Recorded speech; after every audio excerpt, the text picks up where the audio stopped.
बार वर्षात केली पहिला हे कळपाची गरज असा बार पहिला। केंद्रीय मंत्री स्मृति ईरानी की बेटी गोवा में एक फर्जी लाइसेंस पर दारू बेचती पकड़ी गई। फिर से सुनिए, भाजपा पार्टी की मुंहफट और जमीर गिरवी रख चुकी स्मृति ईरानी की बेटी गोवा में फर्जी लाइसेंस पर दारू बेचती पकड़ी गई है कि मैडम अपने घर की दीवारों पर चिपकाइए कि थोड़ी थोड़ी पिया करो और बेटियों से दूर रखा करो। लानत है ऐसी परवरिश पर जो भारत की बेटी को शराब बेचना सिखाती है। लड़की होकर शराब बेच रही है। यह है भाजपा का असली चेहरा। भगवान राम के नाम पर धंधा करते हैं, गौ माता के नाम पर हत्या करवाते हैं। ये लोग पर्दे के पीछे अपनी बेटियों से शराब बिकवाते हैं। देश की केंद्रीय मंत्री एक मां होकर भी अपनी बेटी से शराब बिकवा रही है, ऊपर से फर्जी लाइसेंस पर। इस चरित्रहीन भाजपा पार्टी में अब किसी का चरित्र बाकी नहीं रहा। आज देश का हर हिंदू यही सोचेगा, इस भाजपा ने देश का और देश की संस्कृति का सत्यानाश कर दिया। गोरक्षा पर लाखों करोड़ रुपए का बजट देते हैं और पीछे से भाजपा के हिंदू व्यापारी ही देश के सबसे बड़े कत्लखाने चलाते हैं। साथियों, राहत इंदौरी साहब लिखते हैं, अंदर का जहर चूम लिया, धुल के आ गए। कितने शरीफ लोग थे, सब खुल के आ गए। सूरत से जंग जीतने निकले थे बेवकूफ, सारे सिपाही मौम के थे, धुल के आ गए। दूसरों पर कीचड़ उछालकर हीरोइन बनी फिरने वाली कौन? पक्ष और विपक्ष देखकर आम आदमी की तकलीफ में फर्क करने वाली दो मुही कौन? 400 का गैस सिलेंडर सर पर रखे हाय हाय करती थी, आज 1100 का सिलेंडर पर घर में छुपी रहने वाली बेईमान और झूठी कौन? गांधी परिवार पर इल्जाम लगाकर मीडिया का ध्यान खींचती थी, आज खुद पर लगी कालक तो मुंह में भूसा भरकर रखने वाली कौन? एक बेटी के साथ दरिंदगी पर प्रधानमंत्री के घर पर कांच की चूड़ियां फेंकने वाली, दर्जनों बेटियों की आबरू लूटने पर सोने की चूड़ियां मुंह में रखकर बैठी कौन? नाम तो आपको समझ में आ गया होगा, नहीं आया तो 5-10 मिनट रुकिए। जिनके जले पर शराब गिरी है वो अभी चिल्लाकर बोल देंगे कि हमारे हीरोइन के बारे में बात मत करो। वो हीरोइन जो सिर्फ नौटंकी करने के लिए भर्ती की गई है, और जब उसे पता चला कि दाढ़ी वाले बाबा उससे बड़े नौटंकीबाज हैं तो बेचारी ने बच्चों से कहा कि दाल रोटी की व्यवस्था करो और जाओ एक दारू बेचने की दुकान खोलो। उस झूठी, औरत विरोधी, आम जनता की दुश्मन, धोखेबाज और देश के समाज के लिए एक बीमारू व्यक्ति की बेटी ने वो नाम कमाया है। अब इस भाजपा के संस्कृति पर चोर लुटेरे और जेब कतरों को भी शर्म आने लगी। सुनिए आप लोग और भाजपाइयों को भी सुनाइए। भारत के केंद्रीय मंत्री जो खुद को महिला मानती है पर वो है नहीं, वो केवल एक मॉम का पुतला है जिसमें महिलाओं के प्रति कोई दर्द नहीं था।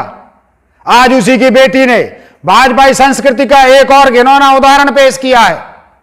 जी हां, केंद्रीय मंत्री स्मृति ईरानी की बेटी गोवा में एक फर्जी लाइसेंस पर दारू बेचती पकड़ी गई। फिर से सुनिए, भाजपा पार्टी की मुंहफट और जमीर गिरवी रख चुकी स्मृति ईरानी की बेटी गोवा में फर्जी लाइसेंस पर दारू बेचती पकड़ी गई है। अब भाजपा पार्टी की संस्कृति और देश की संस्कृति मंत्री ने भाजपा की और खुद अपनी संस्कृति का एक गंदा उदाहरण पेश किया है। मुलायजा फरमाइए, भाजपा की पहली संस्कृति महिला विरोधी है, जो साबित करती है इस पार्टी में महिला नाम का कोई चरित्र नहीं है। इसमें केवल निर्जीव शरीर नाम की महिलाएं जिनकी पहले से प्रसिद्धि होती है, उनकी प्रसिद्धि को भाजपा खरीदती है और उनको मुंह बंद रखकर दूसरे दर्जे में बैठाकर जितना बोला जाए उतना काम करने के लिए भर्ती की जाती है, जिनमें ना आत्मा है, ना लिहाज है, ना भारत की संस्कृति की जरा भी इज्जत है। क्योंकि महिला होकर जो दूसरी महिलाओं पर अभद्र और अपमानजनक शब्द बोले सिर्फ इसलिए कि वो विपक्ष की हैं, वो औरत औरत कहलाने के हकदार नहीं है। इसलिए भाजपा की पहली संस्कृति महिला विरोधी क्यों है? इसका जवाब स्मृति ईरानी है, जो जीती जागती उदाहरण है। भाजपा में महिलाओं को क्या संस्कार सिखाए जाते हैं, स्मृति ईरानी की बेटी को देखकर समझ लीजिएगा। पहला तो ये, लड़की होकर शराब बेच रही है तो महिलाओं के लिए समाज में शराब, नशा बेचने जैसे असामाजिक काम करने की शिक्षा दी जाती है।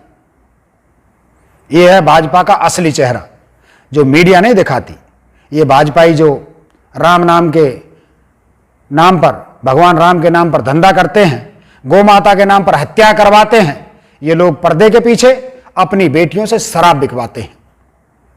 बोलते हुए शर्म आ रही है, इतना घिनौना काम करने से पहले इन लोगों ने भारत की संस्कृति के बारे में क्यों नहीं सोचा? दूसरी बात, देश की केंद्रीय मंत्री एक मां होकर भी अपनी बेटी से शराब बिकवा रही है, ऊपर से फर्जी लाइसेंस पर। इतना गिरा हुआ काम, वो भी गैर कानूनी तरीके से। इससे साफ जाहिर होता है कि इस भाजपा राज में, इस मोदी राज में देश की संस्कृति और देश की महिलाओं की कोई इज्जत नहीं बची, कोई सम्मान नहीं बचा। अरे जो औरत उन्नाव की बेटी के लिए नहीं बोली, जो बेटी हाथरस की बेटी के लिए नहीं बोली, जो औरत सोनिया और प्रियंका गांधी को नीचता भरे शब्द बोलती है, वो औरत अपनी बेटी को शराब बेचना सिखाती है, वो भी गैर कानूनी तरीके से। तो आप आम आदमी अंदाजा लगाइए, इनकी बेटी शराब भी बेचे और कानून के खिलाफ भी बेचे तो इनको सब माफ है। लेकिन हाथरस की बेटी आवाज उठाए तो मार दी जाए, कचरे के ढेर में जला दी जाए, तब इनका एक शब्द नहीं फूटता इनके मुंह से। लानत है ऐसी परवरिश पर जो भारत की बेटी को शराब बेचना सिखाती है। इस चरित्रहीन भाजपा पार्टी में अब किसी का चरित्र बाकी नहीं रहा। पुरुषों को तो कायर और नकारा बना दिया है, महिलाओं को भी भ्रष्ट और असामाजिक कार्य करने सिखा दिए हैं।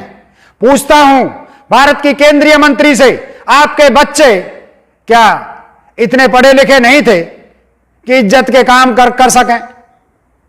आपने इन्हें अग्निवीर क्यों नहीं बनाया? आपने इन्हें पकौड़े तलने क्यों नहीं सिखाया? आपने इन्हें हवाई चप्पल पहनकर हवाई जहाज में यात्रा करना क्यों नहीं सिखाया? क्या जरूरत पड़ गई आपको? आपकी बेटी से शराब बिकवानी पड़ी आपको, वो भी इतनी जल्दी कि अपने नाम का लाइसेंस बनवाने का समय नहीं मिला। शकल से तो इतनी फकीर नहीं लगती कि बेटी से शराब बिकवा कर पेट पालना पड़े। और जब आपकी बेटी के रेस्टोरेंट में शराब नहीं बिकती तो इस खबर के आने के बाद आपकी बेटी के रेस्टोरेंट के नाम में लिखा बार, मतलब शराब बेचने और पीने की जगह वो बार नाम पर टेप क्यों लगा दिया? कोई है जवाब?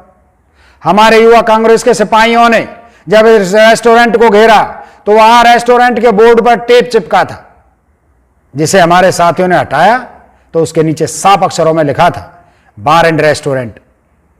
अब बार का मतलब तो आप लोग समझते ही हैं। स्मृति ईरानी जो फिल्म इंडस्ट्री से जुड़ी है वो भी जानती है और उनकी बेटी को भी पता होगा, तभी बार खोला है। तो अब सवाल ये बनता है कि जानते हुए भारत की संस्कृति में बच्चों और खासकर महिलाओं को शराब जैसे नशे से दूर रखते हैं, तो फिर भारत के हिंदुओं की ठेकेदारी करने वाले लोग हिंदुओं की बहन बेटियों को शराब बेचने की शिक्षा क्यों दे रहे हैं? और अगर स्मृति ईरानी जी खुद को हिंदू नहीं मानती तो भाजपा पार्टी में रहकर हिंदुओं के नाम की रोटी क्यों खा रही हैं? उन्हें जवाब देना होगा। और खैर, हम तो हमेशा से जानते हैं भाजपा का कोई चरित्र नहीं है। इनके सावरकर खुद एक ब्राह्मण होते हुए भी मांसाहारी थे, शराबी थे। इनके जितने बड़े नेता हैं सबने हिंदू धर्म की राजनीति की, लेकिन हिंदू धर्म पाला किसी ने नहीं। इसलिए आज ये भारत की संस्कृति मंत्री होकर शराब बेचने की परवरिश दे रहे हैं खुद अपनी बेटियों को। देश का हर नागरिक जो अब तक भाजपा का समर्थक था, आज उसके दिल पर चोट पड़ी है, उसके बच्चों का भविष्य उसे अंधकार में दिखने लगा है। शायद इसलिए लाखों भारतीयों ने भारत की नागरिकता छोड़ दी, क्योंकि उन्हें अपने बच्चों का भविष्य खतरे में दिखने लगा था। आज देश का हर हिंदू यही सोचेगा, इस भाजपा ने देश का और देश की संस्कृति का सत्यानाश कर दिया। जो लोग भाजपा और मोदी की तारीफ करते थे, आज से वो भी तारीफ नहीं बल्कि आलोचना करेंगे। बोलेंगे कि हम हिंदुओं के नाम पर वोट लेने वाले हिंदुओं के बच्चों को 3-3 टन ड्रग्स खिलाकर नशेड़ी बना रहे हैं, बेटियों से शराब बिकवा रहे हैं। ये लोग हमारी संस्कृति को मिटा रहे हैं। साथियों, देखिए और खुद अंदाजा लगाइए, आपके हमारे पूर्वजों के इस इज्जतदार सांस्कृतिक भारत को कहां लाकर खड़ा कर दिया। क्या बाकी रहा मोदी के भाजपाई ढोंग में, जो सामने कुछ और पीछे कुछ और करता है। गोरक्षा पर लाखों करोड़ रुपए का बजट देते हैं और पीछे से भाजपा के हिंदू व्यापारी ही देश के सबसे बड़े कत्लखाने चलाते हैं। गंगा की पवित्रता के नाम पर वोट मांगते हैं और पीछे से गंगा सफाई मंत्रालय खत्म कर देते हैं। सामने राम नाम जपते हैं और पीछे से राम जन्मभूमि का घोटाला करते हैं। राम नाम पर करोड़ों रुपए का चंदा लेकर खा रहे हैं। सामने भारत की ताकत बढ़ाने का ढोंग करते हैं और पीछे से चीन को फिंगर 4 से फिंगर 5 की जमीन बेच देते हैं। सामने सेना के नाम पर तमाशे करते हैं, पीछे से अग्निवीर बनाकर सेना का अपमान करते हैं। सामने महिलाओं की रक्षा के लिए आग बबूला होते हैं, घड़ियालू आंसू बहाते हैं और पीछे से हाथरस और उन्नाव पर अपराधियों को शरण देते हैं। अब तो आपको समझ आ गया होगा, भाजपा केवल ढोंगियों की पार्टी है, सिर्फ ढोंग करती है। इनका देश इतिहास, देश की संस्कृति से कोई लेना देना नहीं है। ये सिर्फ और सिर्फ धोखा करते हैं और इसी ढोंग के चक्कर में जनता को फंसाकर जनता की सारी सुविधाएं छीन ली और आम आदमी को डराकर देश को कमजोर कर दिया इन ढोंगी पाखंडी भाजपाइयों ने। अब आप लोग स्मृति ईरानी जी से को लिखिए कि मैडम, अपने घर की दीवारों पर चिपकाइए कि थोड़ी थोड़ी पिया करो और बेटियों से दूर रखा करो। खुद तो भ्रष्ट हो चुकी हैं, हमारे बच्चों से दूर रहा करो। जय जगत।